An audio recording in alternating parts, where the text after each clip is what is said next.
চলো তোমাদেরকে লাস্ট রবিবারের খাবারটা শেয়ার করি। সারা সপ্তাহে আমরা স্পাইসলেস খাবার খাই, তবে আগের রবিবার আমি একটা স্পেশাল স্টাইলের ডায়েট পোলাও করেছিলাম, যেটা দেখে তোমাদের একেবারেই মনে হবে না যেটা ডায়েট পোলাও। তো এটা বাসমতি চাল দিয়ে করা হয়েছে, যেরকম বিয়েবাড়িতে হয়, গোবিন্দভোগ চালের নয়। তবে বাসন্তী পোলাও, এটা হচ্ছে ননভেজ পোলাও। কেন ননভেজ? তার কারণ এটার মধ্যে আমি চিকেনের গ্রেভিটা মিক্স করেছিলাম, আর এটা হচ্ছে সাইডে আমি ভেজ পোলাও করেছি, মানে 2 কেজি চাল নিয়েছি, ভেজ সাইডে সরিয়ে রেখেছি। টোটাল 2 কেজি চাল আর 2 কেজি চিকেন রয়েছে। আমি এখানে 15 জনের জন্য কোয়ান্টিটিটা নিয়েছিলাম। রান্না করতে আমি খুব ভালোবাসি। শাহি চিকেন করেছি, যেটা একটু তেলটা মনে হচ্ছে বেশি, কিন্তু এটা তেল না, অ্যাকচুয়ালি এটা দই আর ঘি দেওয়া হয়েছে, যেটার জন্য মিক্স হয়ে একটু মনে হচ্ছে অয়েলি।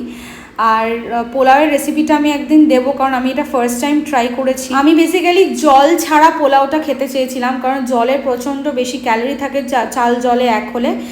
ভালোই হয়েছে, সবাই বললো, ফিডব্যাক দিল, তাই রেসিপিটা শেয়ার করব। রেডি হয়ে গেছে আমার খাওয়ার, তার সাথে একটু পেঁয়াজ পাকোড়া করেছিলাম। বাড়িতে কোনো অতিথি আসলে আমি চেষ্টা করি খাওয়াটা নিজের হাতে বানিয়ে দেওয়ার, রাদার দেন কিনে দেওয়া। পদ অল্প হতে পারে, কিন্তু নিজের হাতে বানিয়ে খাওয়ানো একটা আলাদাই সুখ।